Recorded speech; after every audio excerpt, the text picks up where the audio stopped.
చూడండి, బెండకాయలు, మట్టికాయలు, వంకాయలు వేసి పులిహోర చేస్తున్నాం. వంకాయలు మనం విడిగా పెట్టకూడదు ఫ్రెండ్స్, ఉప్పు నీళ్ళలో నానబెట్టుకోవాలి.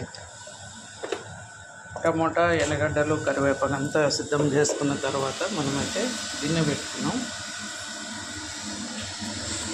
గిన్నెలో ఇప్పుడు ఆయిల్ వేసుకున్నాం. మరి ఆయిల్ ఎక్కువ ఏం పట్టదు ఫ్రెండ్స్, కొద్దిగా తిరువాత గింజలు వెళ్తాయి.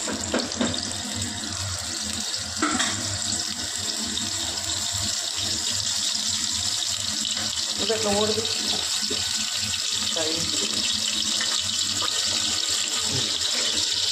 అడబెట్టేది చూడండి. కొద్ది 4 గింజలు మెంతులు ఫ్లేవర్ కోసం.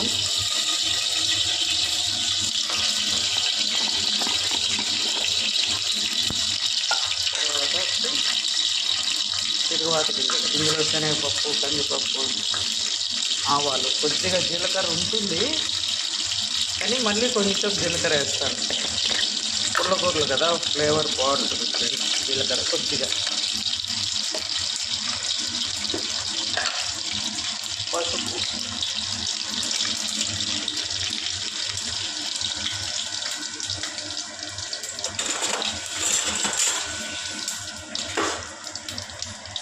తర్వాత ఆనియన్స్,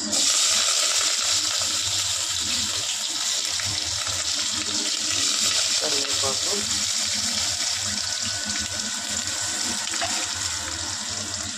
ఇవన్నీ కలబెట్టేద్దాం.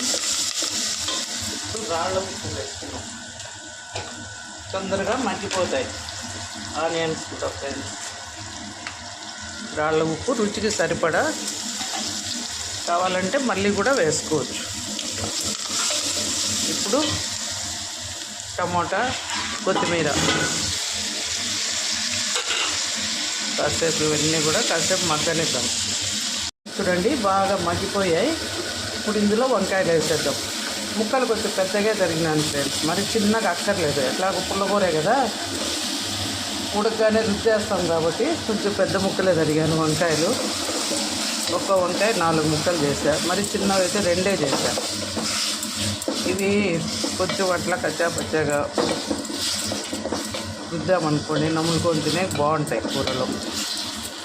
వంకాయ కాస్త మగ్గగానే కొద్దిగా చింతపండు, టమాటాలు ఎక్కువ ఉన్నాయి కాబట్టి చింతపండు ఎక్కువ పట్టదు ఫ్రెండ్స్. పులుపున్నా బాగుండదు పుల్లకూర, వేరే పుల్లకూర కానీ పులుపు పట్టదు.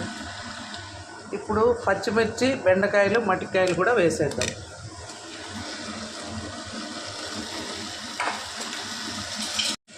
చూడండి, ఇప్పుడు పచ్చిమిర్చి ఇందులో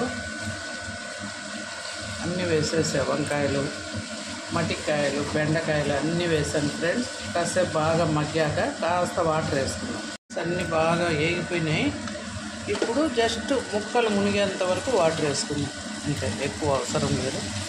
అది మట్టికాయలు కొంచెం ముదిరినట్టున్నాయి కాబట్టి వేసా, లేకుంటే ఆ జ్యూసే సరిపోతుంది.